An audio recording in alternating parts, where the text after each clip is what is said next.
이 시간에 우리 장창수 선교사님 나오셔서 또 귀한 하나님의 말씀 사상과 소행의 원산지라는 말씀을 선포해 주실 것입니다. 또 많은 또 은혜의 시간들 되시길 바랍니다. 우리 선교사님 나오실 때 우리 박사로 또 격려해 주겠습니다. 예, 저는 장창훈 선교사고요. 저는 웩이라는 선교단체에서 사역을 하고 있습니다. 그래서 웩 안에 이제 여러 가지 팀이 있는데요. 그 안에 국제 선교 동원팀이라고 해서 이제 선교는 전 세계에 있는 모든 믿는 사람들이 해야 되니까요.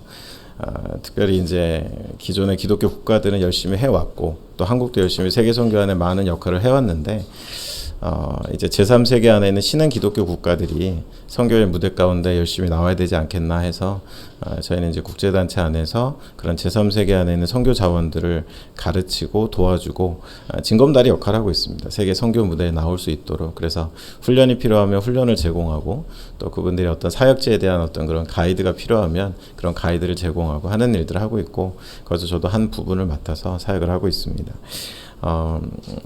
그러다 보니까 아무래도 저는 그 선교에 대한 이야기를 할 때 그냥 단순히 막 정말 뜨겁고 훌륭하신 그런 선교사님들처럼 여러분들 선교지 저 곳으로 가시지 않겠습니까? 이런 어떤 그런 힘은 없고요. 저는 정말 교회 젊은이들 또는 교회 안에 이제 막 예수를 믿으신 분들이 그 하나님의 선교에 대한 것들, 신흥 기독교 국가를 상대하니까요.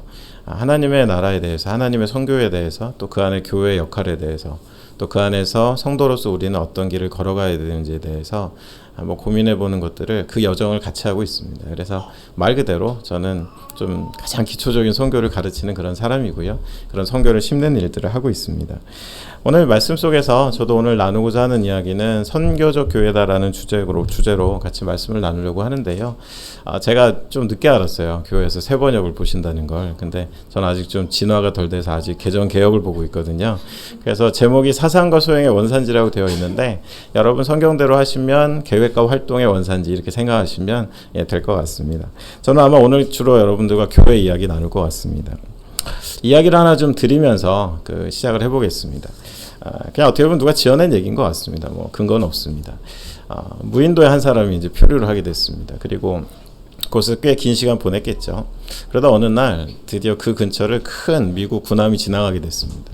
이 사람이 온갖 방법을 다 동원해가지고 뭐 연기도 피우고 막 뭐 상상해 볼 수 있겠죠. 내가 여기 있다는 걸 알려야 되니까요. 그래서 어쨌든 그 신호가 전달이 된 것 같아요. 그래서는 그 군함에서 작은 배를 내려가지고 이 사람을 구하러 사람들이 왔습니다. 정말 몇십 년 만에 만나보는 사람이니까 얼마나 반가웠겠습니까. 그래서 정말 얼싸안고 인사 나누고 그랬는데 이제 막 철수하려고 그러는데 이 해군 사람들 눈에 좀 궁금해지는 장면이 보였습니다. 그게 뭐냐 하면 분명히 혼자 섬에서 살았는데 이 사람이 살던 곳을 보니까 집이 세 채가 지어져 있는 거예요. 하나, 둘, 셋. 그러니까 그냥 갈까 하다가 도저히 궁금해가지고 물어봤습니다. 근데 당신 혼자 살았는데 왜 집이 세 채나 지어져 있냐고. 그랬더니 이 사람이 다 내가 지은 거 맞다고. 첫 번째 있는 집은 뭐냐고 그랬더니 저거 내가 사는 집이라고. 내가 쭉 재료를 모아서 살기 위해서 지은 집이라고. 알겠다고. 그럼 저 두 번째 있는 가운데 있는 집은 뭐냐 그랬더니 그건 내가 나가는 교회라는 거예요. 아마 성도였던 것 같아요. 그러니까 아무도 없으니까 자기가 교회를 지어놓고 주일이 되면 이제 집을 떠나서 교회를 나갔겠죠. 그래서 그것도 궁금증이 풀렸습니다. 근데 이제 마지막 하나죠. 여러분 뭘까요? 마지막 하나 남은 거는. 이 사람한테 물어봤습니다. 그러면 마지막 저 세 번째 집 모양 저건 뭡니까? 그랬더니 그 사람의 답변이 그건 옛날에 나가던 교회라고 그렇게 얘기를 하더라고요. 그러니까 전에 나가던 교회라는 거예요. 그래서 뭐 교회를 왜 옮겼는지는 모르겠어요. 그러니까 아니면 뭐 그냥 계시를 받아서 새 건축을 한 건지 모르겠는데 옛날에 나오던 교회라고 해요.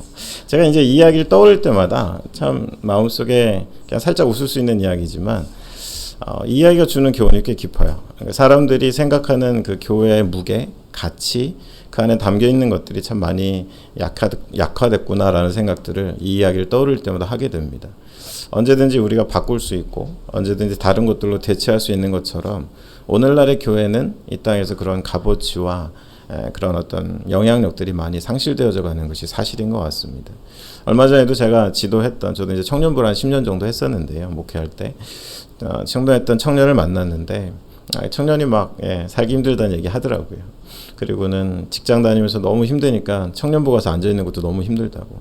근데 곰곰이 얘기를 듣다 보니까 처음부터 역성은 좀 들어줘야죠. 이야기 들어줬어요. 커피도 사주고 저 먹을 돈도 없는데 내가 사줬어요. 근데 나중에 이제 얘기가 좀 진행되고 나서 진지한 얘기를 할 때 제가 하나 발견한 건 뭐냐 하면 이제 청년들에게 또 교회는 일종의 내가 원하는 영적인 컨텐츠들을 소비하는 소비의 현장이구나라는 생각을 좀 하게 됐습니다. 그래서 그 친구가 저는 집이 1시간이나 걸리고요. 1시간 가서 앉아있다 보면 내가 하루라도 더 쉬어야지 여기 와서 내가 이 예배를 드리고 있나라는 생각이 들었다는데 나중에는 천천히 야단치면 제가 원래 나중에 좀 쪼이거든요. 쪼이면서 이야기를 했습니다. 너는 그러면 하나님 앞에 나아가서 1시간 동안 하나님의 영광을 드러내고 그분의 존귀하심을 고백하는 예배를 생산하고 만들어내는 재생산자냐 아니면 거기서 뭔가 벌어지는 일들을 소비하는 소비자냐 말문이 막혀 하더라고요. 이 시간에 여러분들 우리가 교회에 대한 생각을 하고 그 이야기를 나눌 겁니다. 아마 교회를 모르시는 분들은 없을 거예요. 그리고 제가 하는 이야기 중에 아마 90%는 아시는 얘기일 거예요. 하지만 중요한 것은 우리가 예배를 통해서 교회에 대한 우리의 중심을 한번 점검하고 우리가 또 혹시나 알지 못했던 것들은 같이 깨달아갔으면 좋겠다라는 것입니다. 여러분들 뉴질랜드를 가보셨는지 모르겠는데요. 뉴질랜드에 가면 동전에 이게 새인지 뭔지 한 게 하나 새겨져 있는 게 있습니다. 그 키위새라고 하거든요. 그 키위새라는 그 새가 동전에 새겨져 있을 만큼 뉴질랜드 사람들한테는 굉장히 사랑을 받습니다. 그 국조라고 하더라고요. 근데 여러분 키위새가 제가 사진은 안 띄웠어요. 사진 띄우면 막 사람들이 웃어요. 자기랑 비슷한 거 갖고 와서 사진 띄워놓는다고 동글동글 하거든요. 그래서 그 키위새가 근데 한 가지 유명한 건 뭐냐면 날지 못하는 전 세계에 있는 새 중에 하나입니다. 전혀 날지를 못해요.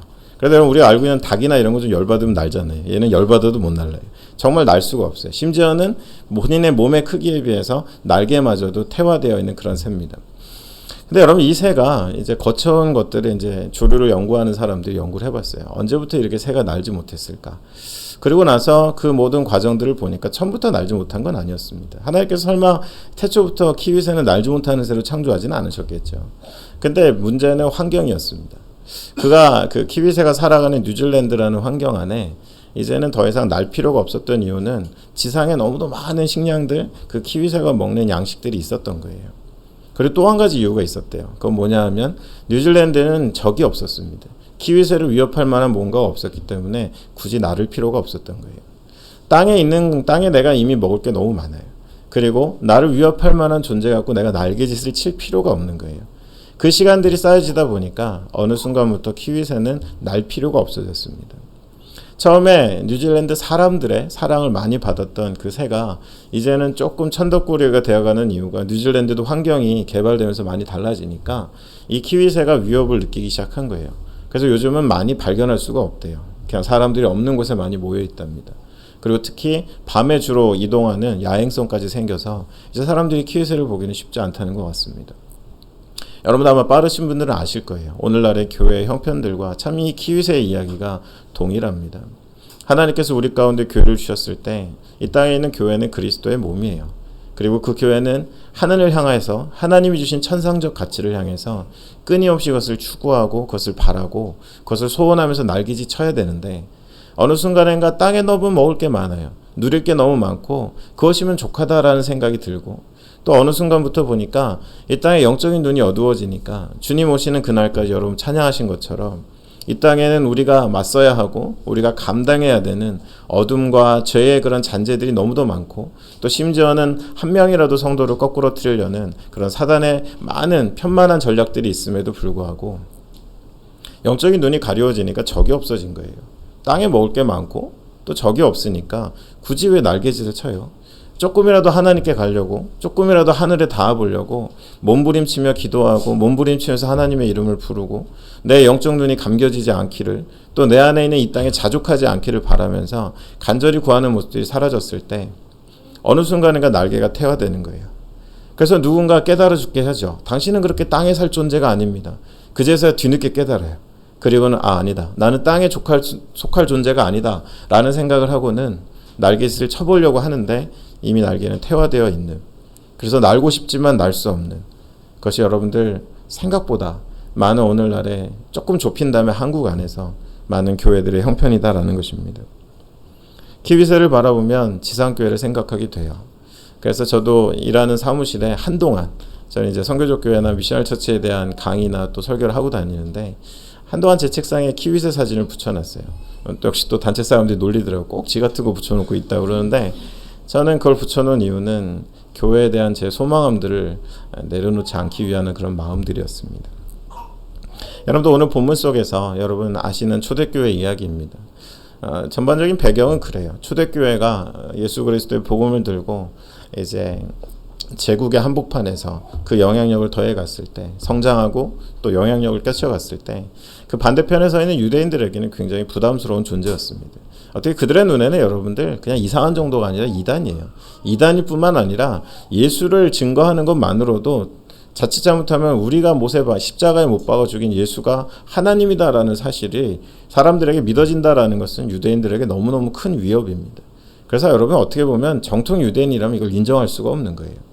그래서 여러분 오늘 읽으신 그 본문이 뭐냐 하면, 이제 뭔가 대책을 강구해야겠는데 사도들은 말을 안 듣고, 사도들은 점점 더 그들의 어떤 영향력이나 어떤 일으키는 기적이나 이런 것들이 더해가니까 이제 뭔가 대책을 세우자라고 가말리엘이라는 그들에게 있어 최고의 지성이고 또한 지도자에게 가서 이 이야기를 합니다.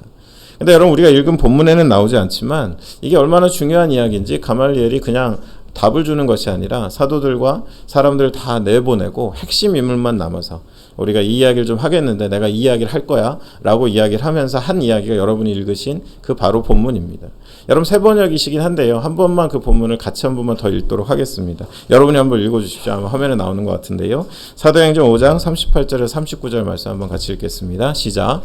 그래서 지금 내가 여러분에게 말씀드리는 바는 이것이요, 이 사람들에게서 손을 떼고 이들을 그대로 내버려 두시오. 이 사람들의 이 계획이나 활동이 사람에게서 난 것이면 망할 것이요, 하나님께서 난 것이면 여러분은 그것을 없애버릴 수 없소. 도리어 여러분이 하나님을 대적하는 자가 될까봐 두렵소. 그들은 그의 말을 옳게 여겼다. 이것이 여러분 그들 안에 주어진 이야기입니다. 최고의 지성, 어떻게 보면 유대 역사의 그 단면을 기록한 기록들을 보면 솔로몬을 첫 손으로 꼽고 그 다음에 현존한 그 존재했던 지혜 가운데, 지성 가운데 최고를 가말리엘로 꼽습니다. 그가 했던 이야기는 요약해 보면 그렇습니다. 내버려 둡시다. 여러분이 이렇게 경거망동할 필요 없습니다. 여러분은 이 본문 앞에 구절을 보시면 이미 많은 사례가 있었다는 거예요. 유다와 드다가 일어나가지고 그들이 뭐 내가 하는 일들을 따르라고 했을 때 한 400명이 일어나기도 했지만 결론은 그저 그냥 사람의 뜻으로 일어났기 때문에 다 무너졌다는 거예요. 고로 내가 이야기하는데 여러분 내버려 둡시다. 어차피 저들의, 제가 본 성경의 사상과 소행이죠. 여러분 활동과 계획과 활동이죠. 여러분 그 계획과 활동, 여러분 영어 성경으로 보면 사실은 조금 더 명확해요. 계획이라는 건 목적이라는 말에 가깝습니다. purpose라는 영어가 쓰여져 있는데, 그리고 활동은 activity예요. 그러니까 이 사람들이 가지고 있는 목적과 이 사람들이 지금 벌이고 있는 이런 활동들이 사람으로부터 났다면, 그러니까 휴먼 오리진, 사람의 어떤 고안된 사람의 전통의 산물, 사람의 그냥 어떻게 보면 자기 의도대로 살아온 역사 속의 산물로서 세워진 것이라면 우리가 굳이 뭐 어떻게 하지 않아도 시간 지나면 소멸되게 되어 있습니다. 내버려 둡시다. 근데 만약에 저 사람들이 세운 목적과 저 사람들이 하는 활동이 사람에게서 온 것이 아니고 하나님께로부터 만약에 온 거라면 당신들이 아무리 애쓰고 왔어도 그것을 무너뜨릴 수 없거니와 더 중요한 것은 여러분의 열심이 오히려 하나님을 대적하는 게 될 수도 있습니다라는 이야기를 합니다. 여러분 참 의미심장한 이야기입니다. 그리고 오늘날의 교회들에게도 어쩌면 굉장히 중요한 교훈을 준다라는 것입니다. 오늘날 가장 중요한 사실이 바로 이 말 안에 담겨 있습니다. 교회가 쓰러지지 않는 것. 그래서 교회가 기독교의 위기를 얘기하고 교회의 회복을 이야기할 때 수많은 방법론들이 쏟아져 나옵니다. 교회를 이렇게 한번 조직해 보시죠. 교회를 이런 모양으로 한번 해보시죠. 교회 안에 이런 프로그램들을 한번 운영해 보시죠. 여러분 그 수많은 제안들 이제는 쏟아지다 못해 잘 안 나와요. 제가 얼마 전에도 후배 목사가 그 잠실 쪽에 있는 큰 교회 교육 디렉터인데 같이 대화를 해보니까 딱 15분 대화했는데 그냥 저에게 사적인 대화입니다. 형 이제 할 게 없어 그러는 거예요. 더 이상 프로그램이 없대요. 그런 방법론들을 쏟아부었지만 교회는 돌아오지 않더라는 거예요. 여러분 적어도 이 가말리엘이 그의 모든 지혜를 총동원해서 진단했던 것이 저는 맞다고 봅니다. 교회가 회복해야 될 것들은 방법론이 아니에요. 우리가 어떻게 교회를 운영하느냐의 방법론 이전에 뭐냐 하면 과연 우리의 목적은 뭐고 우리가 하는 모든 활동은 도대체 어디에 근원을 두고 있느냐. 그래서 저는 오늘 원산지라는 표현을 쓴 거예요. 도대체 이것이 어디서부터 온 것이냐라는 것들을 점검하고 그것을 제자리에다 돌려놓는다면 하나님께서 그의 목적과 그의 활동을 대신하는 그리스도의 몸된 교회를 지키고 보호하실 거다라는 겁니다. 근데 자꾸 목적과 계획을 점검하는 그런 어떤 과정이 아니라 우리가 어떻게 하면 세상 안에서 참 사실은 되게 모호해요. 추상적인데 더 좋은 교회가 되기 위해서 온갖 것들을 그 안에 쏟아 부어보지만 사실은 그런 듯하지만 그것이 사람의 근원, 사람의 원산지를 가진 것들이 채워지면 채워질수록 그것이 크게 지속되지는 못하더라는 것입니다. 여러분들 그냥 제가 원산지라는 표현을 그냥 실생활 가운데 좀 와닿으시라고 썼지만 여러분 그 표기 왜 해요? 원산지 표기를 왜 합니까? 사실 그 더 메뉴판만 복잡해졌잖아요. 찌개에 들어간 거는 칠레산이고 어디에 들어간 건 뭐고 막 그런 거 있지 않습니까? 근데 하는 이유가 있죠. 과대 포장되거나 유해성을 담고 있는데 우리가 혹시 그것을 섭취할까 봐 하는 거죠. 여러분 똑같습니다. 우리가 기독교 안에서 하나님 앞에 외치고 감당하는 그런 말들과 그리고 많은 활동들 가운데 그 원산지가 하나님으로부터 온 것이 아니라면 우리한테 위해할 수 있어요. 우리가 원하는, 우리가 기대하는 그런 우리에게 도움을 주지 않을 수 있다라는 것입니다. 여러분 굉장히 조심해서 써야 될 말이 있어요. 요즘 유행하는 말 중에 하나님이 다 하셨습니다. 이런 얘기 참 많더라고요. 정말 자신 있게 그 말을 쓰는 사람들이 얼마나 될지는 모르겠지만 원산지 표기가 어쩌면 속여졌을지도 모릅니다. 누군가의 소원일 수 있어요. 그리고 그냥 이해관계 안에 조금 더 나은 더 부유함을 누리기 위한 그런 아이디어일 수 있습니다. 그거는 절대로 하나님이라고 원산지가 표기되면 안 됩니다. 그것은 사람으로부터 온 거예요. 그러나 정말 우리가 시대 안에 하나님의 성령의 도우심과 하나님의 말씀, 그리고 우리가 시대 가운데 깨어서 발견하는 모든 가치 가운데 하나님으로부터 온 우리의 사명, 목적, 그리고 그것을 통해서 이루어가고자 하는 것들은 참 사람의 눈에는 위태위태해 보여도 하나님이 그것을 지키고 보호하시고 열매를 거두시다라는 것입니다. 아마도 여러분 기독교 안에서 선교적 교회 미셔널 처치 오해 많이 받아요. 교회 앞에다 또 선교적이란 말을 붙여서 좀 다르게 목회하는 거 아닌가? 전혀 그렇지 않습니다. 여러분들 그냥 현대식으로 예배드려도 상관없고요. 교단도 상관없습니다. 성경 공부 위주의 교회도 상관없고 집회 위주의 교회도 상관없습니다. 단지 선교적 교회는 우리의 목적과 활동의 근원지를 점검하자는 것입니다. 우리가 이걸 왜 하는지, 우리가 왜 이것을 해가는 과정 가운데 사람의 어떤 뜻이 담겨 있지는 않은지 그것을 점검하고 다시 한번 돌아가자는 거예요. 여러분 초대교회로 돌아가자는 이야기를 참 많이 합니다. 초대교회라는 이야기를 하면서 사람들이 하는 실수가 뭐냐면 또 우리 안에는 어떤 여러분 본성이 있냐면요. 교회를 모양으로 생각하고 제도로 생각하는 그런 마음들이 있어요. 그러다 보니까 초대교회로 돌아가자라는 구호까지는 좋았는데 그 다음에 바로 뭐 하냐 하면 사도행전 2장 5장에 나오는 그들이 떡을 떼고 뭔가 이렇게 가정적으로 모여지는 그런 모임 방식들을 갖고 와서는 초대교회 같이 간다라는 생각을 하는 거예요. 여러분 그렇지 않습니다. 여러분 초대교회가 계시록 때까지 계속 그러고 있었습니까? 여러분 그렇지 않았어요. 여러분들 초대교회도 그들이 뜻을 분별하지 못했을 때 예루살렘 교회도 하나님이 흩으셨어요. 스데반의 시대 가운데 어떤 일이 일어나는지 아시죠? 사도행전 1장에서 분명 하나님이 그러셨거든요. 너희는 예루살렘과 온 유대와 사마리아 땅끝까지 갈 거라고 하셨어요. 근데 예루살렘 교회가 정말 부흥을 경험하면서 모여 있으니까 스스로 안 가니까 하나님 어떻게 하셨습니까? 스데반의 일을 일으키셔서 그들이 밟는 지경들이 정확히 원래 계획대로 유대와 사마리아까지 이르렀죠. 여러분들 교회의 정형화된 모양, 구조, 어떤 때에 그 시대를 대변할 수 있는 이게 정답이다라는 것은 없습니다. 교회는 현상이에요. 어떤 현상이냐 하면 하나님의 복음이 시대의 필요와 상황을 만나서 일어나는 현상들이고 그 현상들을 일으켜가는 사람들이 복음의 재생산자들이 되는 것입니다. 단지 그들의 마음 가운데 초대교회와 비교해서 다르지 않는 것은 뭐냐 하면 목적과 활동입니다.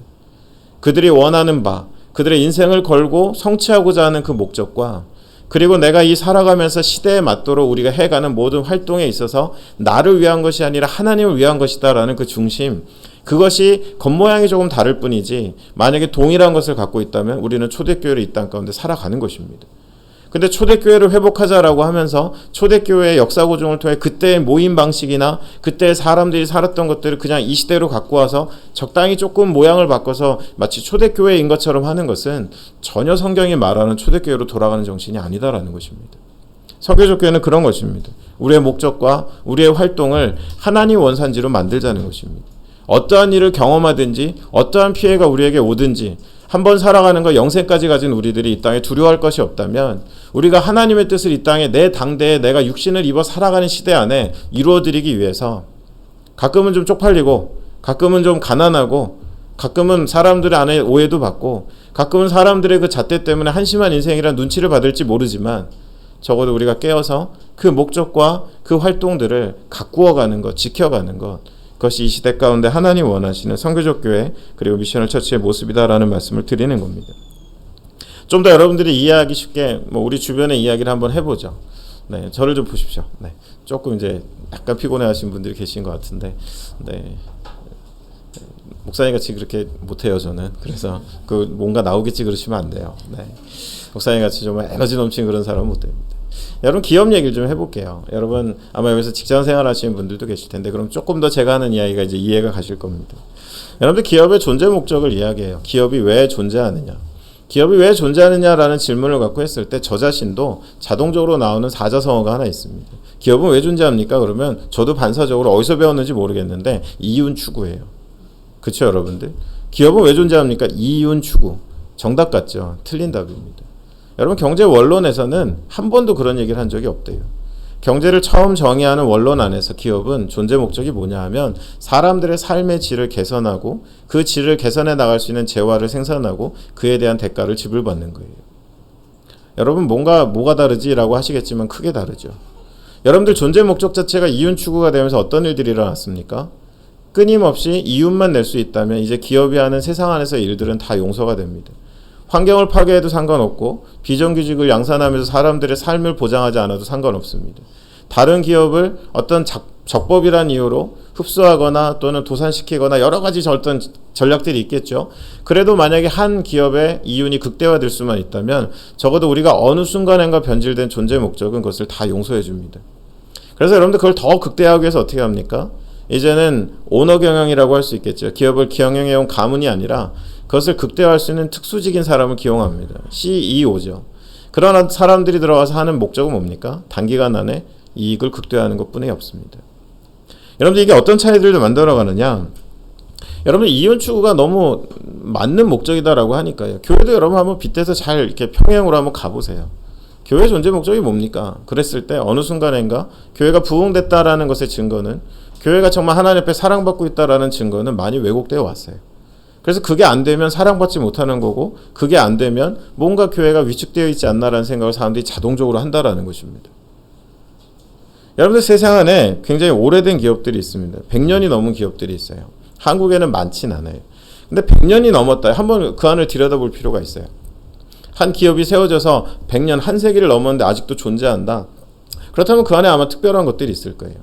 여러분 제가 깜짝 놀란 게 100년이 넘은 기업이 제일 많은 나라가 여러분 어디라고 생각하세요? 100년 넘은 기업이 전 세계의 40%를 차지하고 있는 나라가 있습니다. 힌트를 드리면 얼마 안 있으면 몇몇 분들이 가시는 것 같던데. 네, 이스라엘 다음에 가시는 일본입니다. 일본이 전 세계 40% 정도의 100년 넘은 기업을 갖고 있습니다. 또 기록도 갖고 있어요. 전 세계에서 가장 오래된 기업도 일본에 있습니다. 그래서 여러분 잘 아시는 오사카 성을 지었던 건설회사인데 물론 이제 안타깝게도 수년 전에 도산하긴 했지만 그 기업은 여러분 또 독특해요. 우리나라에서 건너간 백제에서 건너간 사람들이 세운 사찰을 건축하는 그런 기업이었는데 서기 580 몇 년에 지어진 그래서 1428년 동안 지속했던 기업입니다. 대단하죠 여러분들. 근데 여러분 이런 기업들의 특징이 있어요. 적어도 그 기업들이 살아온 시간들 속에 한 번도 변하지 않은 우리 기업이 존재하는 존재 목적에 대해서 명확한 그림을 갖고 있었다는 것입니다. 그리고 적어도 그것이 계승되는 과정 가운데서는 기업은 어려움을 겪지 않았더라는 겁니다. 아까 여러분 제가 말씀드린 1428년 동안 지속된 기업이 안타깝게 도산했어요. 여러분 왜 도산했냐면요. 시대는 어쩔 수 없구나. 시대 앞에 장사 없구나 생각할지 모르겠지만 그렇지가 않아요. 경영자 가운데 40대, 1대, 2대, 3대, 40대 경영자가 어떤 일을 했냐 하면 욕심을 냈어요. 그래서 뭔가 더 큰 기업을 만들려고 부동산을 많이 사들이고 그 안에 재생산을 통한 자본을 늘리려는 노력들 그 기업이 해오지 않았던 일을 했던 거예요. 안 했던 일을 하고 보니까 그 이후에 일어난 결과물들을 감당할 수 없어서 결론은 그 기업도 1428년 만에 도산하는 일들이 일어났습니다. 여러분 월트 디즈니라는 기업을 아시죠? 거기에 갖고 있는 비전은 간단합니다. 아이들과 가족들에게 꿈을 주기 위해 이게 존재 목적입니다. 물론 여러분들 안으로 들어가면 저도 잘 몰라요. 그 안에 뭐 얼마나 많은 어떤 그런 이해관계들이 있겠습니다. 그래도 적어도 아직까지도 이 기업은 이걸로 위해서 존재한다라는 그 가운데 한 가지가 바로 그것입니다. 여러분 네슬레라는 기업 아시죠? 거기는 좋은 음식과 좋은 삶을 위해 되게 간단합니다. 요즘 같은 세상에 우리한테 기업의 존재 목적 쓰라 그러는데 좋은 삶과 좋은 음식을 위해 이렇게 쓰면 이거 되게 심심한데 이런 생각 드실 거예요. 근데 여러분 100년 넘게 지켜온 가치는 그거였습니다. 오늘날 여러분 새로 생긴 기업들이요. 평균 수명이 12년밖에 안 된대요. 그리고 1970년대 이후에 포춘지가 선정한 500대 기업을 꼽았는데 그 기업 가운데 아직 살아남아 있는 것은 얼마 안 되고 13년 만에 3분의 1이 사라졌다고 합니다. 여러분 왜일까요? 이미 여러분 이 시대는 기업의 존재 목적은 이윤 추구거든요. 원래 기업이 이 세상 안에 존재하는 목적이 아닌 것들로 변질됐을 때 그들이 생존하려고 몸부림을 쳤고 생존하려고 온갖 방법을 쳤지만 그들은 13년도 버티지 못하고 전 세계 기업 반열 가운데 빠져나올 수밖에 없었다라는 겁니다. 여러분 제가 이 말씀을 왜 드릴까요? 우리 한번 가정을 관찰해 보세요. 여러분 가정에 혹시 제가 한번 손 한번 들어보라고 그럴까요? 본인 집에 지금 적어도 액자나 뭐가 됐든 간에 가훈이 붙어 있는지 한번 손 들어보세요. 가훈. 네. 한 집 있으시네요. 혹시 외람되지만 가훈이 뭔지 뭐 잘 먹고 잘 살자 이런 거 아니죠? 네. 혹시 한번 예수님을 서로 사랑하자. 네. 농담이지만 참 제가 천박한 농담을 했네요. 정말 멋있는 가훈이네요. 근데 여러분 제가 어린 시절만 해도 집집마다 가훈 다 있었어요. 적어도 우리 가정은 이 가치만큼은 포기하지 않고 살겠다라는 가훈이 있었다고요. 근데 여러분 가훈이 있는 집이 없어요. 그리고 가정이 흔들린다는 이야기를 하고 가정이 하나 될 수 있는 뭔가를 찾기 위해서 많은 돈을 써서 해외여행도 가고 많은 돈을 써서 외식하는 일들도 빈번하게 해보지만 가정은 이전보다 더 약해졌습니다. 우리나라를 걱정하시는 분들이 매일 제일 걱정하는 게 교육이에요. 아마 여기도 청소년을 품은 교육이기 때문에 그 부분에 많은 기도를 하실 텐데요. 대부분의 제가 만나본 그래도 사회에서 유력한 일을 하시는 분들은 한국의 미래를 어둡게 진단할 때 이유는 첫 번째가 교육이었어요. 철학이 없는 교육. 경쟁만 부추기고 세상 안에 살아남는 기능인만 만들어내는 교육은 이 나라를 위기에 몰아넣을 것이다 라는 이야기를 하고 있습니다. 여러분 이렇게 생각하면 얼마나 많이 있습니까? 대학교는 어때요? 대학교는 생존하기 위해서 취업률이 중요해요. 그래서 대학교는 더 이상 지성들이 모이고 학문을 하고 몇몇 분들이 콧방귀를 끼시는데 그런 데가 아니에요. 이제는 취업 준비하는 곳이고 취업할 수 있는 자격을 심지어는 굉장히 유명하고 취업률이 높지 않은 학교들은요. 뭐 저도 잠깐 이렇게 좀 조그만 대학에 강의 나간 적이 있었는데 보니까 취업률도 만들어내더라고요. 학교가 의료보험에 돈을 내줄 테니까 취업으로 왜냐하면 학교가 생존해야 되니까. 여러분들 어디에도 철학이 점점 사라지는 거예요. 홈페이지엔 있어요.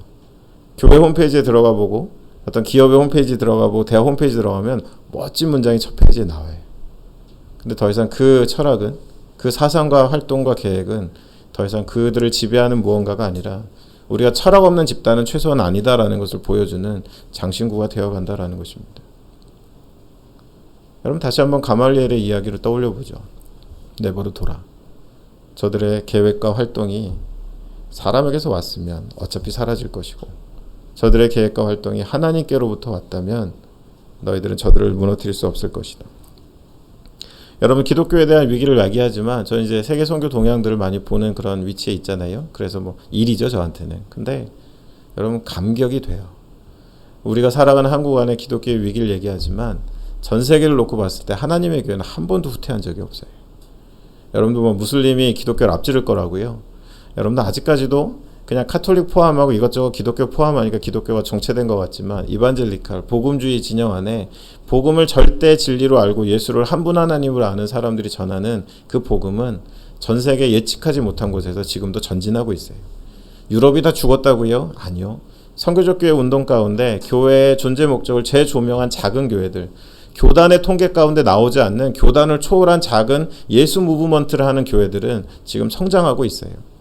저희 대표님도 지금 루마니아에 선교동원 집회하고 계신데 깜짝깜짝 놀랄 일들이 전해져 옵니다. 다 죽은 것 같은 정교회 연행 안에 있는 동부 유럽 교회들도 선교를 이해하고 시대의 예수 그리스도에 대한 이야기를 했을 때 우리가 그 일에 우리의 삶을 던지겠다라는 사람들이 나오고 있어요. 하나님의 교회는 여러분 후퇴한 적 없어요. 왜요? 예수님이 말씀하셨잖아요. 마태복음 16장 18절에 내 교회를 내가 세우는데 음부의 권세가 못 이긴다고 했습니다. 내 교회는 못 이기는데 자꾸 사람 교회가 되니까 지는 거예요. 목적과 계획이 하나님께로부터 온 것이 아닌 하나님께로 온 게 아닌데 원산지 표기 이상하게 해놓고 이게 하나님 뜻이라고 자꾸 이야기하니까 교회가 세상에서 우스워지는 거예요. 여러분 선교적 교회는 우리 안에 그런 목적을 고민하는 교회입니다. 여러분 오늘 말씀 속에서 이 가말리엘의 이야기의 전후에 나오는 말씀을 가지고 적어도 3가지 정도 초대교회 안에서 이 성경에 기록되어 있는 초대교회 안에서 선교적 교회로서의 그들의 모습들을 좀 살펴보려고 그래요. 그게 또 우리 안에 도움이 될 거잖아요. 첫 번째는 뭐냐 하면 여러분들 한번 성경 있으시면 29절 그리고 건너뛰어서 32절 한번 읽어주시겠습니까? 29절하고 32절 한번 읽어주십시오. 읽어주십시오. 시작.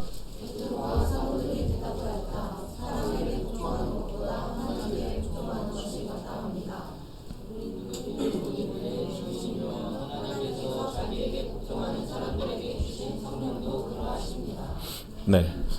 아까 말씀드렸죠. 저는 덜 진보된 사람이라 좀 번역이 달라서 못 읽었습니다. 근데 여러분 첫 번째는 뭐냐면 하나님께 순종하는 증인들의 모임이라는 거예요. 근데 여러분 이거 뭐 이렇게 새롭지 않으시죠? 근데 여러분 이 말을 곱씹어 보면 이 안에 중요한 내용들이 담겨 있습니다.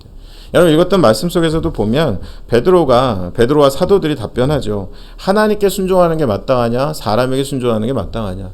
하나님께 순종하자는 얘기예요. 그리고 한번 건너뛰고 32절 예수에 대한 얘기가 중간에 나오고 32절에 뭐라고 이야기하냐면 하나님이 자기의 순종하는 사람이 주신 성령도 그러한데 우리가 이 모든 예수를 통해 일어난 일들의 증인이다라는 얘기를 하고 있습니다. 그럼 여러분 첫 번째로 이 문장이 성립되려면 적어도 우리 안에 필요해지는 요구되어지는 것들이 있어요. 여러분 하나님께 순종한다는 거 하나님께 순종해야지. 여러분 오늘날 기독교의 큰 또 그 적 중에 하나가 모호함이에요. 다 아는 것 같아요. 나도 그렇게 사는 것 같아요. 근데 막상 정말 현실을 맞닥뜨려 보면 아무것도 나오는 게 없는 그런 당황함들을 경험하는 경우들이 참 많이 있습니다. 자, 하나님께 순종한다. 여러분 하나님께 순종하고 살아가십니까? 여러분 그건 아시죠? 순종에 70% 순종, 80% 순종은 없습니다. 순종과 불순종밖에 없습니다. 그러니까 요즘 한 60 정도 그거 아닙니다. 불순종입니다. 근데 여러분 하나님께 순종이라는 말의 의미를 어떻게 받아들이고 계세요? 여러분 거기에는 전제 조건이 있어요. 뭐냐 하면 하나님의 요구가 뭔지를 알아야죠. 내가 하나님의 뜻을 마음대로 정해놓고 나는 하나님의 뜻을 따라 살고 있어요. 이건 하나님께 순종이 아니잖아요.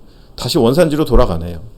근데 여러분들 이 이야기에 우리한테 좋은 힌트를 주는 본문이 있어요. 마태복음 25장을 보시면 여러분 주일학교 학생들 제일 좋아하는 달란트 비유가 나오는데 세 종의 그 이야기가 나와요. 그래서 여러분들 주인이 멀리 가면서 어떻게 합니까? 5달란트, 2달란트, 1달란트 종들에게 줬는데 그 종들이 그 돌아온 때에 결산할 때 여러분 두 종은 5달란트, 2달란트는 칭찬을 듣잖아요. 그렇죠? 뭐 몇몇 분들은 저게 성경에 나오는 얘기인가 그런 표정을 저를 보고 계신데 여러분들 그 2달란트, 5달란트 가진 사람이 칭찬을 듣지만 1달란트 가진 사람이 책망을 받는단 말이에요. 근데 여러분 그 책망받은 사람이 잘못한 근본적인 이유가 뭡니까? 그런 실수를 하게 된 이유가 뭐예요? 자본금이 적어서요? 출발점이 좀 너무 자본이 적었어요? 아니잖아요, 여러분들. 그가 했던 실수가 뭐예요? 주인에 대한 오해예요. 주인이 원하는 게 뭔지 5달란트, 2달란트 가진 사람은 알았어요. 돌아올 때 주인이 뭘 볼지 알았다고요. 그래서 그들은 나가서 장사한 거예요.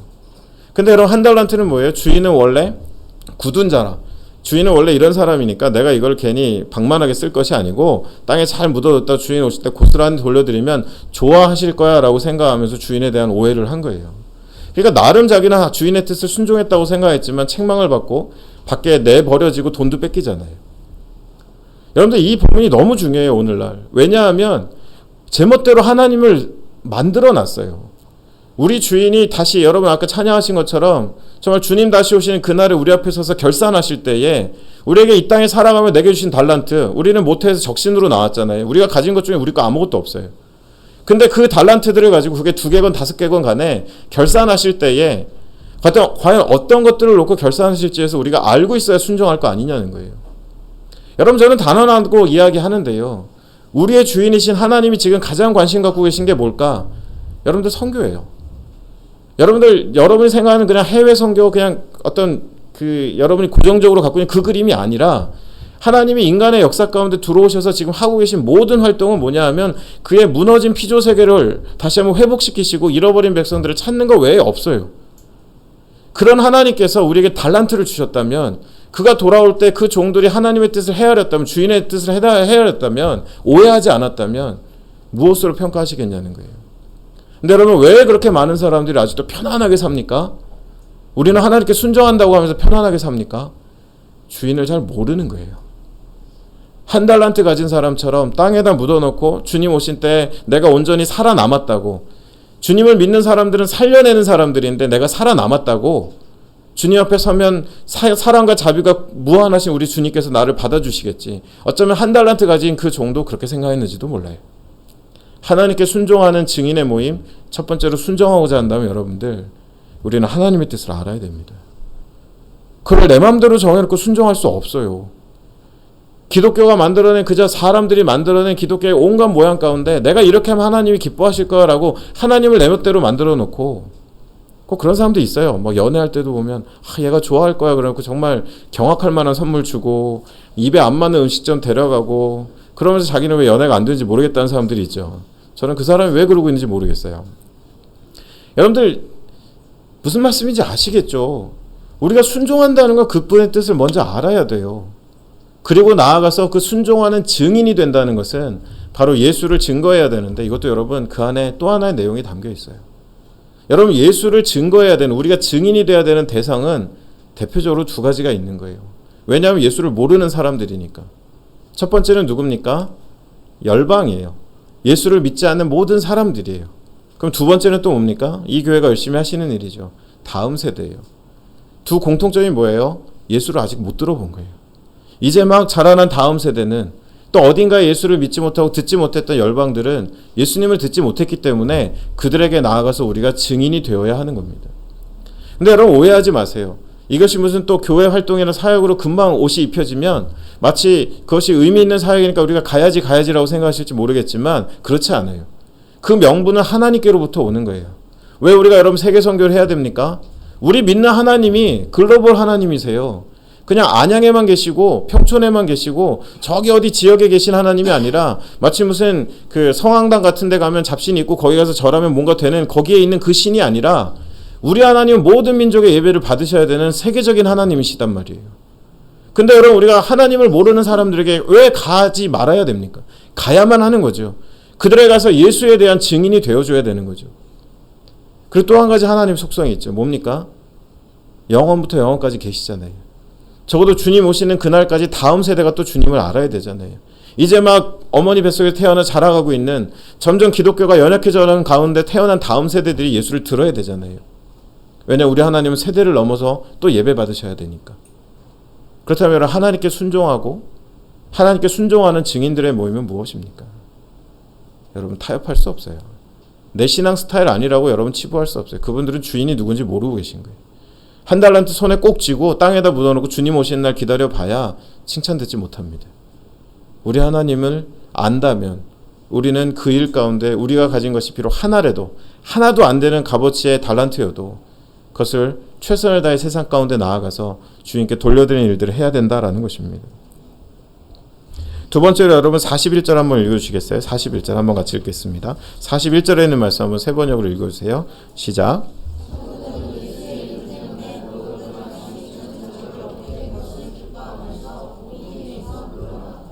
적어도 목적과 활동이 하나님의 원산지를 가진 교회라면 두 번째로는 차원이 다른 기쁨을 갖고 있어야 돼요. 그 기쁨은 뭡니까? 내가 예수를 가졌다는 거예요. 능욕이라는 것은 능욕에 포커스를 맞추면 고난이지만 그 능욕이 내가 예수를 가졌기 때문이라면 그것은 내가 예수를 가졌다는 확증이죠. 여러분 그것이 기뻐야 돼요. 여러분 그 기쁨을 가진 사람들이 하나님 원산지를 가진 사람들이에요. 여러분들 우리가 지금 사는 시대, 아까 목사님도 IS 얘기를 하셨지만 우리에게 어떤 그런 핍박이 없다, 고난이 없다. 근데 저는 위협은 못지않게 있다고 생각을 해요. 우리를 정말 지상적 키위새 같은 존재로 만드는 중력이 얼마나 많습니까? 적어도 중력을 이길 날개짓이 우리 안에 있어야 땅의 존재로 안 살 텐데 우리의 날개짓을 무기력하게 하는, 맛있게 먹게 하고 또 우리 이 땅에 적이 없다라고 숨기는 우리의 영적 눈을 가리는 일들이 얼마나 많습니까? 정말 여러분 두려워요. 그래서 그 안에서 우리가 예수를 믿기 때문에 구별되지 않는다면 여러분 그것도 또한 우리가 그런 어떤 이슬람의 한복판에 놓여있는 사람들과 별반 다르지 않은 또 영적 위협들이 있다라는 것입니다. 바울은 로마서 1장 16절에 내가 복음을 부끄러워하지 않는다라고 했습니다. 또 갈라디아서 6장 14절에 내가 십자가 외에는 자랑할 게 없다고 했습니다. 여러분 정말 예수로 구별되신 삶을 살고 계십니까? 예수님 때문에 내가 능욕을 받더라도 그 능욕이 내 마음속에 이 세상에 당하는 고난이 아니라 나는 정말 예수를 믿는구나 라는 확증 때문에 내가 기뻐하고 계시냐라는 겁니다. 여러분 팀 켈러라는 목사님이 있죠. 뉴욕에서 아주 유명이셨어요. 아무도 예수 믿을 것 같지 않은 가장 어떻게 보면 강팍한 사람들이 모여있을 것 같은 뉴욕 한복판에서 대형 교회를 읽었죠. 그 대형이라는 게 크기의 문제가 아니에요. 한 명 한 명 젊은이들을 만나 기독교를 변증하면서 일궈낸 정말로 복음적인 교회였어요. 근데 그분이 20여 년 사역하면서 발견한 차이가 있대요. 20년 전에는 주로 받은 질문이 신이 존재하는가에 논쟁을 했다는 거예요. 신은 존재하는가. 근데 20년이 지난 지금의 뉴요커들의 젊은이들의 질문은 달라졌다고 합니다.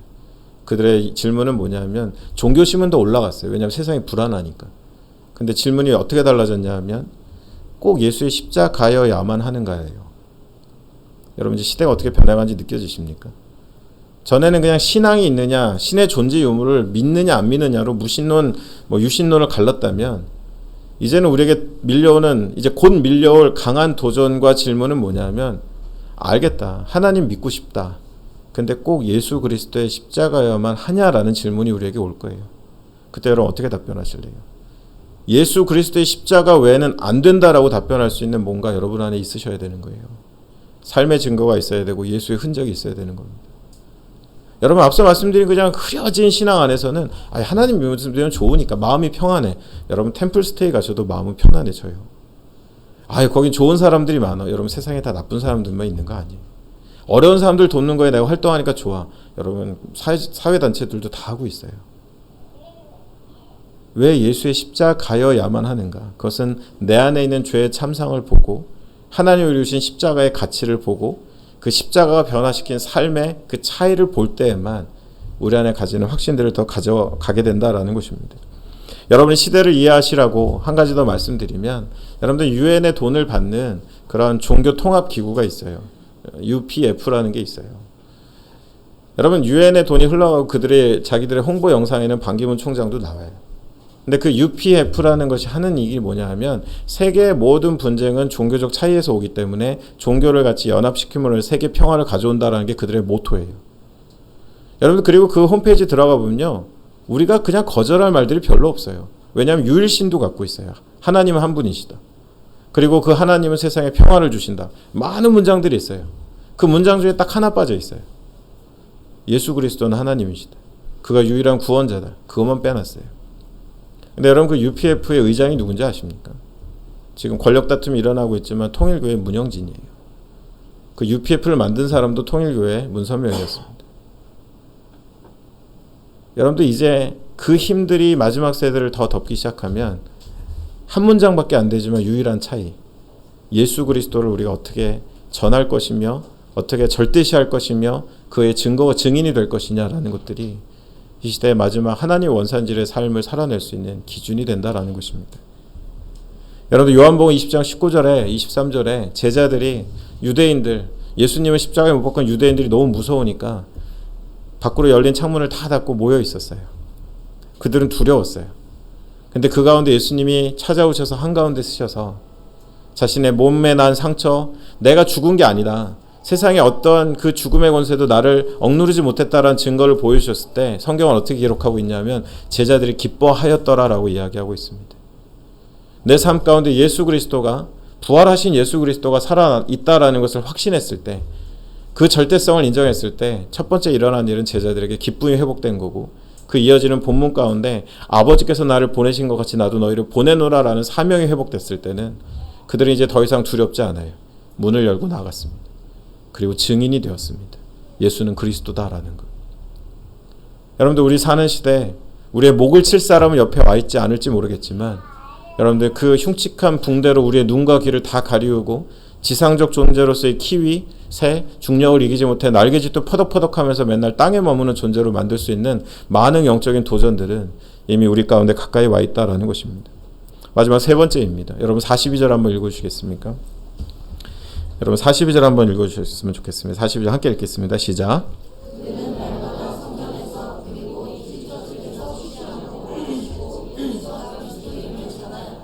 마지막 제가 말씀드리고 싶은 것은 선교적인 일상입니다. 영어로 미셔널 라이프라고도 합니다.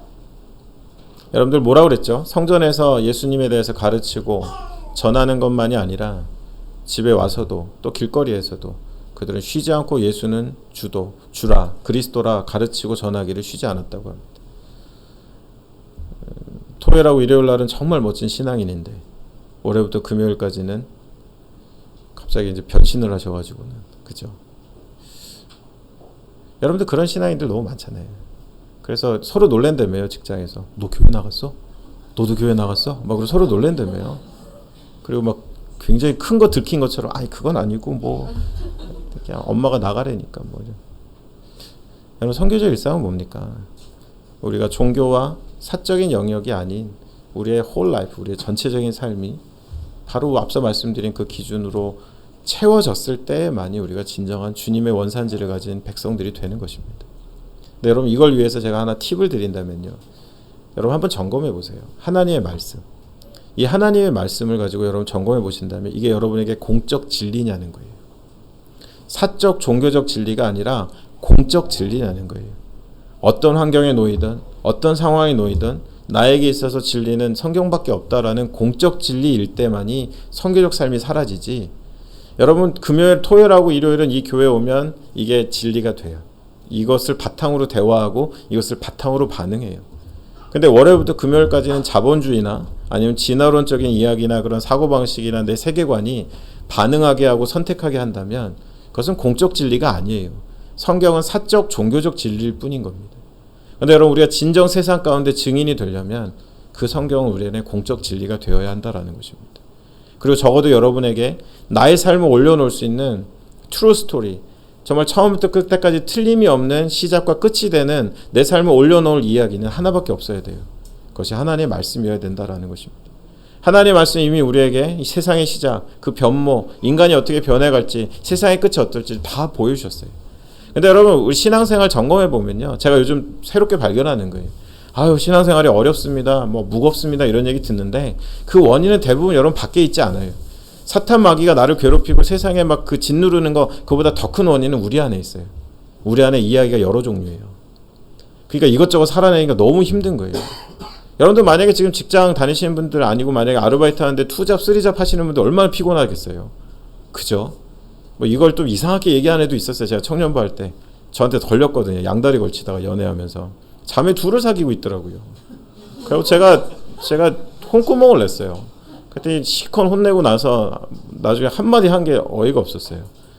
그래도 목사님 이게 얼마나 힘든 줄 아냐고 그러는 거예요. 그래서 퍽이나 힘들겠다. 그래서 제가 당장 헤어지라고 그랬는데 여러분 그냥 뭐 청년부에 있는 에피소드였지만 여러분 왜 힘들까요? 우리 안에 한 가지 이야기만 없어서 그래요. 내 안에 자본주의를 인정한 영역이 있고요. 내 안에 또 진화론적인 사고방식도 있고요. 또 어디선가 모르게 원산지 표기 속이고 성경의 진리이냐 우리 안에 오른 왜곡된 기독교도 있고요. 근데 성경을 읽어보니까 이게 힘이 안 나요. 왜냐하면 성경을 따라서 헌신하려고 내 삶을 던지려고 하면 자본주의의 진리는 나한테 귓전에 너 그러다 인생 대책이 있니? 안 될걸? 그렇게 얘기해요. 멈칫. 그러다가 또 인생 대책 좀 세워보려고 난 그러면 언제까지 열심히 일만 하겠어? 라고 달려가려고 그러면 또 이쪽에 성경에서 네 인생은 네 게 아니야 이러면서 우리를 또 멈칫하게 만들어요. 그러니까 우리 신앙생활이 힘이 없는 거예요. 한 가지 이야기만 존재해야 돼요. 하나님의 말씀, 진리. 여러분 그러면 우리는 그것이 사적인 영역을 넘어서 종교적인 영역을 넘어서 공적 진리로 작동하기만 시작한다면 우리는 증인이 될 수 있고 세상을 바꿔가는 초대교회의 영향력들이 우리 교회 가운데 나타날 수 있다는 것입니다. 말씀을 정리하겠습니다. 여러분들 경제학자 중에 파킨슨이라는 사람이 내놓은 그 원리가 굉장히 오래됐지만 아직도 파워풀하게 사람들 가운데 쓰여지고 있습니다. 그가 했던 말 가운데 굉장히 인상적인 말이 있어요. 일이 많아서 사람이 필요한 것이 아니라 사람이 많아져서 일이 필요한 것이다. 그가 주로 집중했던 것은 조직은 커지는데 효율은 떨어지는 그 현상들을 파킨슨이라는 사람이 설명한 거예요. 그러니까 어쩌면 어느 순간부터 일이 많아서 사람이 필요한 게 아니고 일단 사람이 많아야 된다라고 생각하고 사람을 많이 모아놓고 나니까 일이 자꾸 생기는 거예요. 근데 여러분 현대 교회 안에서도 이러한 것들을 접목해 본다면 교회 안에 일들이 너무 많아요. 교회 안에 재정이 흘러가야 될 일들이 너무 많고 교회 안에 관리라는 이름을 해야 될 일들이 너무 많아지는 이유는 사람이 많아졌기 때문이에요.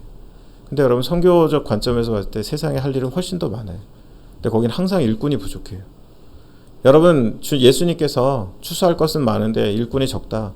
추수한 일꾼에게 청하여 보내어 달라 하라 하셨는데 여러분 그 일꾼은 어떤 일꾼이냐면 주인하고 관점이 같아야 돼요. 주인이 지금 추수하러 나가자 그러는데 아이 덜 익었는데요.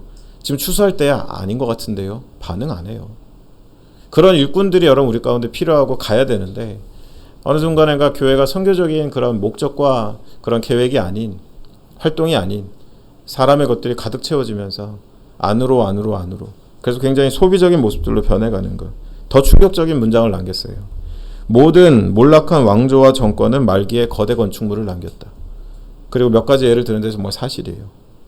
여러분들 불란서의 그런 왕조들 또 중국에 있었던 많은 그런 시대들 그들의 특징은 뭐냐 하면 그 정권과 그 시절이 몰락하기 직전에 역사에 남을 거대 건축물들을 남겼다는 거예요. 여러분 왜 그렇겠어요? 이유는 간단해요. 그들의 처음 나라를 세울 때는 뭘로 세웠겠습니까? 건국 이념이라는 게 있었겠죠. 우리가 어떤 세상을 만들자라는 게 최소한 있지 않았겠습니까? 근데 그런 것들이 다 사람들의 이해관계 안에 소멸되고 나니까 마지막 망하기 직전에 어떤 일을 하냐 하면 우리는 아직 건재하다라는 걸 보여주기 위해서 하는 선택이 대부분 거대 건축물이라는 거예요. 제가 한국교회 형편에 빗대어서 더 나가진 않겠습니다. 그 정도 여러분 금방 판단이 서실 거예요. 얼마나 우리가 어려운 때에 지금 놓여 있는지. 그래서 여러분 말씀드린 것처럼 오늘 가말리엘의 이야기처럼 우리가 생각해야 될 것은 방법, 외형, 눈에 보이는 무언가가 아니라 다시 한번 우리에게 질문하는 겁니다. 목적과 활동이 하나님 원산지인지 아니면 인간 원산지인지를 우리가 점검해야 된다라는 것입니다. 미셔널 처치 쪽에 미국에서 가장 저는 참 균형 잡힌 글을 쓰는 분이라고 생각하는데 레지 맥닐이라는 분이 참 고차원적인 글을 쓰시는 분인데도 간단한 툴을 저에게 주셨어요. 교회를 점검하고 우리를 변화시켜 나아갈 수 있는. 그 중에 한 가지가 뭐냐 하면 교회를 평가하는 스코어 카드를 바꾸라는 거예요. 스코어 카드가 뭡니까? 여러분 채점표. 그러니까 여러분 미국 교회가 3B래요. 채점표가 3B. 첫 번째 B는 빌딩이고요. 두 번째 B는 버짓이고 재정이고 세 번째는 바디, 모임의 사이즈래요. 근데 여러분 그 스코어 카드를 손에 쥐고 있으면 제가 이렇게 설명 여러분 와닿지 않죠. 이렇게 설명해 드릴게요. 그 시집 안 가는 자매들한테 꼭 저는 눈 안 높아요 그래요. 그래서 제가 눈 안 높은 사람께 착하고 신앙 좋은 형제 소개시켜주면 뭐 온갖 핑계를 대서 안 만나요. 여러분 그게 왜 그래요? 뭐 팍팍 와닿으시는 것 같은데 여러분 왜 그래요? 안에 있는 진짜 스코어 카드는 따로 있는 거예요. 사람을 평가하는. 의식 있는 말들을 하고 의식 있는 교회 얘기를 하지만 우리 심장에 이미 문신같이 새겨진 스코어 카드는 큰 교회 그리고 뭔가 그냥 사람들이 잔뜩 모이고 재정이 넘쳐나고 그게 목회 성공이라는 스코어 카드가 우리 안에 있으니까 좋은 교회, 뛰어난 교회, 성공한 목회가 무엇입니까? 그러면 그 스코어 카드가 작동하는 거예요. 의식 있는 자리 가면 말 그렇게 안 하죠. 한 명의 성도도 귀합니다. 조그만 모임도 귀합니다. 그렇게 말하죠. 근데 우리 안에 스코어 카드가 이미 그렇게 되어 있기 때문에 우리는 그런 교회를 추구하는 거예요. 먼저 뭘 해야 되냐면 그걸 바꾸자는 거예요. 정말로 내가 가치 있는 성도, 가치 있는 교회를 꼽는 그 기준 먼저 바꿔놓고 의지적으로라도 그걸로 평가하고 그걸로 발견하면 얼마든지 우리는 교회를 조금씩 바꿔갈 수 있다라는 것입니다. 그리고 또 하나 그 레지 맥닐이 주는 팁은 뭐냐 하면 질문하라는 거예요. 질문만으로도 우리를 바꿀 수 있대요. 여기 어머님들 좀 계신데 아버님들도 계시고 그냥 내가 좋은 아버지가 되려고 무슨 이렇게 뭐 15주 교육 이런 거 받으셔도 좋지만 시간 되시면 질문만 하셔도 좋아요. 아침에 일어났을 때 나는 좋은 아빠인가? 나는 좋은 남편인가? 라는 질문만 던지고 하루를 시작할 수 있어도 교회를 향해서 여러분 뭘까요? 우리는 하나님 원산지의 선교적 교회인가? 아니면 어느 순간 우리가 방심한 사이에 사람의 손때가 많이 묻었는가? 우리가 그 질문만 우리가 경성하면서 끊임없이 던져가도 나는 어떠한 사람인가? 여러분 우리는 많이 멀리 가지 않을 수 있다는 것입니다. 여러분 간단하잖아요. 그리고 이 간단한 것들을 통해서 여러분들이 잘 점검해 가시면 좋겠습니다. 저는 주님이 꿈꾸신 교회 잘 몰라요. 제가 뭐 여기서 예배를 드려보고 또 목사님하고 길게 교제해 본 건 아니지만 근데 참 귀한 일 하시잖아요. 그리고 정말 그 교회가 빠졌던 함정 안 빠지려고 애 많이 쓰시는 교회인 줄로 알고 있습니다. 하지만 여러분들 그런 것에 대한 깊은 응원도 드리지만 한편으로 우리는 다 사람이에요. 그래서 우리가 기도하면서 정말 교회를 사랑하는 마음으로 기도하면서 우리가 깨어있지 않으면 어느 틈엔가 사단은 우리의 눈을 가리우고 이 주님이 꿈꾸신 교회를, 주님이 꿈꾸신 교회면 여러분 날개가 엄청 커야죠. 원하면 언제든지 하늘로 날아올라야죠. 근데 행여나 땅의 중력을 이기지 못하는 교회가 되더니 날개도 퇴하는 교회가 되지 마시고 정말 주님이 꿈꾸신, 주님이 또 바라신 시대 안의 교회가 되시기를 바라고요. 끝으로 여러분들, 주님이 21세기 우리가 사는 시대 가운데 가장 사랑하시는 교회가 어딘지 아십니까? 뭐 성도님들 항상 본인 교회 이름 막 맞춤하게 얘기하시던데, 아유 그렇게 성도님들이 착해요. 근데 여러분들, 주님이 가장 사랑하시는 교회는요, 그 시대에 주님이 꼭 하고 싶은 일을 알게 하시는 교회입니다. 내가 이 시대에 꼭 하고 싶은 일을 알게 하고 그 비밀을 알려주시는 교회가 가장 큰 교회입니다. 큰 교회도 상관없고 재정이 많으냐 적으냐, 뭐 사람들이 고학력이냐 저학력이냐 아무것도 필요 없습니다. 주님이 사랑하시는 교회는 그 시대에 내가 꼭 하고 싶은 일들을 알게 하시는 교회, 그리고 그 하나님 앞에 순종하며 나가는 교회, 그 교회인 줄로 믿습니다.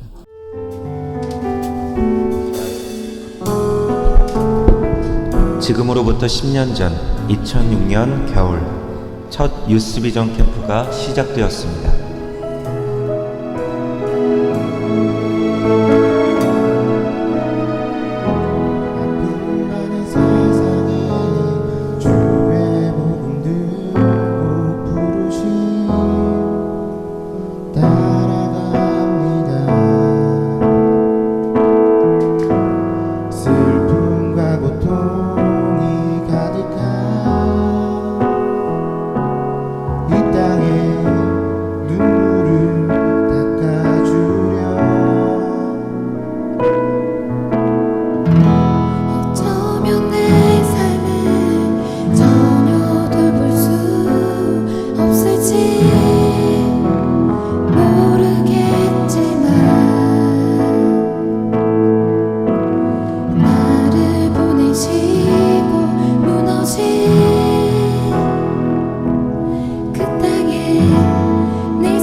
주님의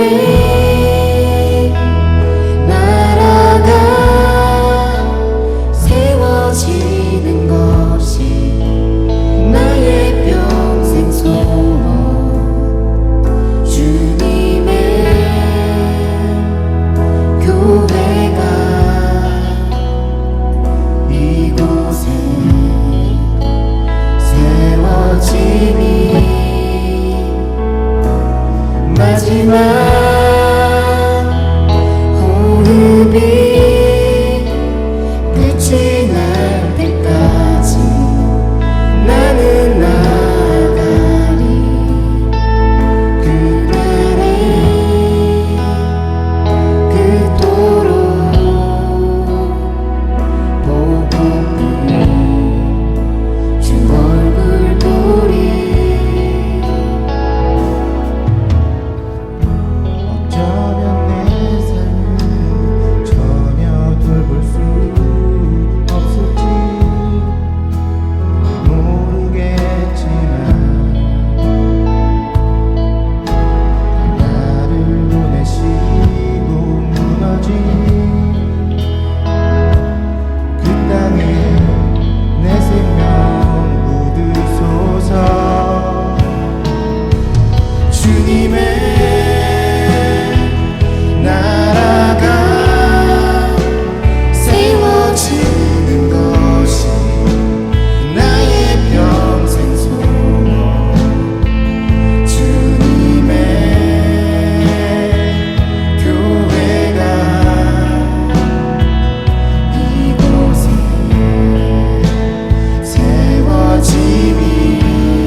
마지막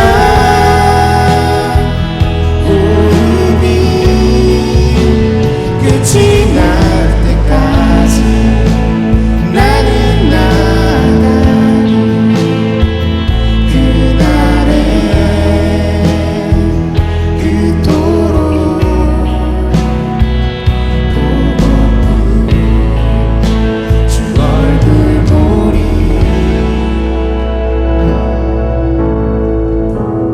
어쩌면 내 삶을 전혀 돌볼 수 없을지 모르겠지만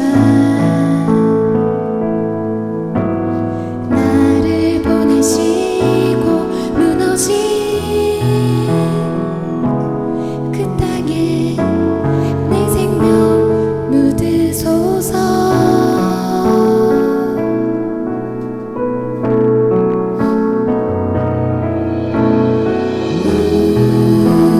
우리의 심령 주의 것이니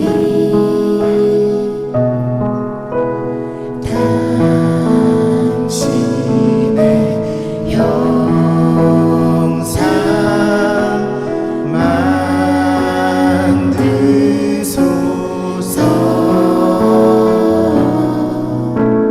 주인 또 따라 살아갈 동안 사랑과 충성 늘 바치오리다 우리 다 같이 고백할까요? 우리의 심령 주의 것이니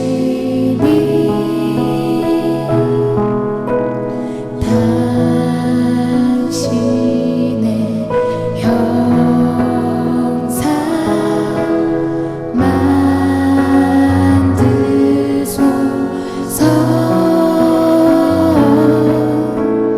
주인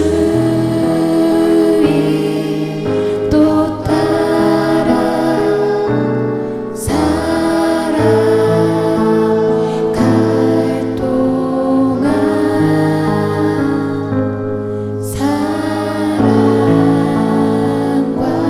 충성 늘 바치오리다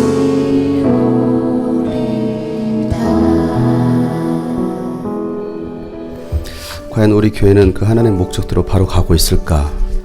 아니 또 이 교회가 날아야 되는데 날지 못하고 또 이 밑바닥에서 바둥바둥거리면서 그러고 날지 못하는 그런 교회는 아닐까 또 생각해보게 되었습니다.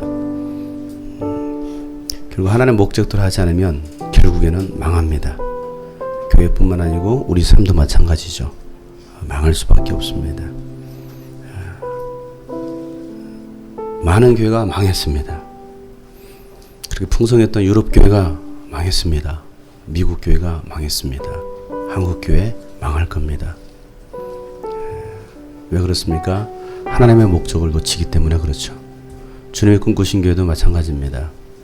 주님의 꿈꾸신 교회도 하나님의 목적대로 하지 않는다면 결국 이 교회는 망하게 될 것입니다. 어제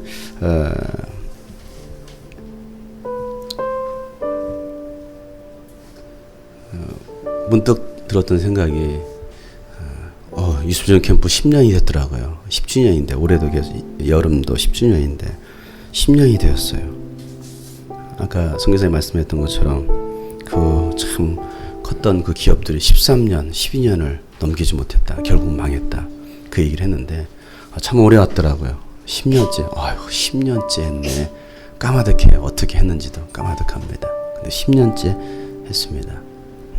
하나님이 하시는 사역이라고 한다면, 하나님 기뻐하시는 일이라고 한다면 10년이 될 수도 있고 20년이 될 수도 있고 50년, 100년도 될 수 있겠죠. 물론 그 전에 예수님이 오실지도 모르겠고요. 그 전에 세상이 다 망할지도 모르겠습니다.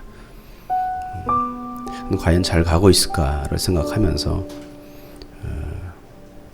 마지막 때 참 일할 일꾼이 필요한데 참 일꾼이 없구나 라는 생각할 때가 참 많습니다. 할 일은 참 많은데 일할 사람이 없다. 일하려고 하지 않는다. 이런 생각도 해봅니다. 또 이런 얘기들이 지금 방금 선교사님 그 말씀 속에서 다 하셨던 얘기들인데요. 우리가 정말 이 말씀대로 정말 하나님께서 원하시는 그 목적대로 또 계획대로 우리가 인생을 살아내는 것이 바로 그리스도인이라는 사실입니다. 나도 모르게 그냥 세상에 어정쩡하게 또 교회 한 발, 세상에 한 발 내딛고 살아가고 있지는 않은지 아무리 한번 생각하면서 지금 한번 기도하실 때에 하나님, 정말 하나님의 그 시선이 향하는 곳에 나의 시선도 향하기 원하고 하나님의 그 발길이 닿는 곳에 나의 발길도 닿기를 원합니다. 하나님의 목적에 맞춰서 내 인생을 살기 원하고 내 감정이나 내 생각이나 내 계획이 아니고 정말 하나님의 생각에 맞춰서 내 인생을 살아가기 원합니다. 오늘 말씀부터 다 같이 한번 기도하도록 하겠습니다. 거룩하신 하나님 아버지, 정말 하나님의 목적대로 인생을 살아가기 원합니다.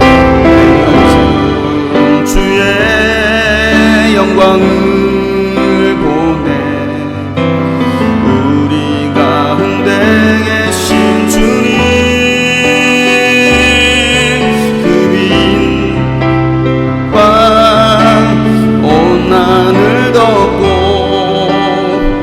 그 찬송 온 땅 가득해 내 눈 주님의 영광을 봅니다. 내 눈 주의 영광을 보내 찬송 가운데 계신 주님, 주님의 얼굴은 온 세상 향하네 권능의 발을 드셨네. 주의 영광 이곳에 가득해 우린 선의 주님과 함께 찬양하며 우리는 전진하리 모든 열방 죽을 때까지 내 눈 주의 영광을 보내 내 눈 주의 영광을 주님 바라보시는 그곳을 우리가 보기를 원합니다.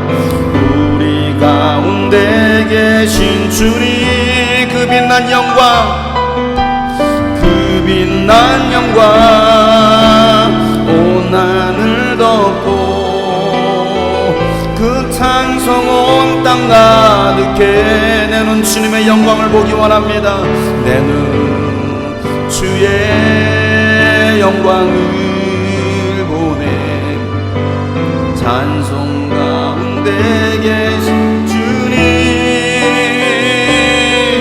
주님의 온 세상을 향하고 있습니다. 온 세상 향하네 권능의 발을 드셨네. 주님의 영광, 주의 영광 이곳에 가득해 우린 서길 원합니다. 우린 선의 주님과 함께 찬양하며 우리는 전진하리 모든 열방 죽을 때까지 모든 열방 죽을 때 주의 영광 이곳에 가득해 주의 영광 이곳에 그렇습니다. 주님의 영광 우리 교회 가운데 가득하기 원합니다. 우린 선내 주님과 함께 예수 그리스도의 증인의 삶을 살며 찬양하며 우리는 전진하리 모든 열방 주 다시 한번 주님의 말씀을 기억하면서 주의 영광 이곳에 가득해 주님과 함께 섭시다. 우리 선의 주님과 주저앉지 말고 주님과 함께 여러분 따라갈 수 있어야 됩니다. 찬양하며 우리는 전진하리 선교하시는 하나님을 생각합시다. 다시 한번 주의 영광 내 안에 가득해. 주의 영광 내 안에, 우리 안에, 여러분의 가정 가운데 우리 손에 주님과 함께 찬양하며 우리는 전진하리. 모든 열방 주 볼 때 우리 마지막으로 주의 영광 이곳에 가득해. 주의 영광 이곳에 가득해. 우린 선의 주님과 함께 찬양하며 우리는 전진하리. 모든 열방 주 볼 때까지, 모든 열방 주님께 돌아올 때까지, 모든 열방 주 볼 때까지, 모든 열방이 주께 돌아올 때까지, 모든 열방 주 하나님, 모든 열방이 주께 돌아오는 것이 주님의 소원이요 주님의 계획인 것을 우리가 알게 도와주시고, 나를 위한 인생 계획이 아니라 하나님의 그 계획을 따라 살아갈 수 있는 우리가 되게 하여 주시옵소서. 하나님의 목적을 바로 아는 주님이 꿈꾸신 교회가 되기를 원합니다. 하나님의 목적대로 살아갈 수 있는 우리 모든 성도들 되게 하여 주시옵소서. 하나님, 그 어떤 것보다도 우리를 위협하는 것은 하나님 환경이 아니라 하나님 이 세상 것들, 여러 가지 유혹들, 하나님 그것보다도 더 무서운 것은 내 안에 있는 나, 하나님 가장 무서운 적은 나 자신인 것을 우리가 하나님 알기를 원합니다. 그래서 이제는 나와의 싸움에서 지는 자들이 아니라 정말 이제는 예수 그리스도의 그 복음을 붙들고 예수 그리스도의 증인의 삶을 살아갈 수 있는 우리 모든 성도들 되게 하여 주시옵소서. 오늘도 주님께 귀한 예물을 드립니다. 하나님 이 예물 받으시고 이 예물이 쓰여질 때 주관한 많은 영혼들을 세우기를 원합니다. 또 열방을 예수 그리스도의 복음을 증가하는 일에 그 열방을 위하여서 하나님 이 물질들이 쓰여지게 도와주시고, 그래서 하나님 한 영혼이라도 주께 돌아온다면, 한 영혼이라도 구원받는다면 우리가 할 일을 다 했음을 우리가 주 앞에 고백할 수 있게 하여 주시옵소서. 오늘도 주님의 은혜 감사해서 드려진 이 모든 예물을 받으시고 또 주님 영광 받으시옵소서. 예수 그리스도의 이름으로 기도하옵나이다. 아멘.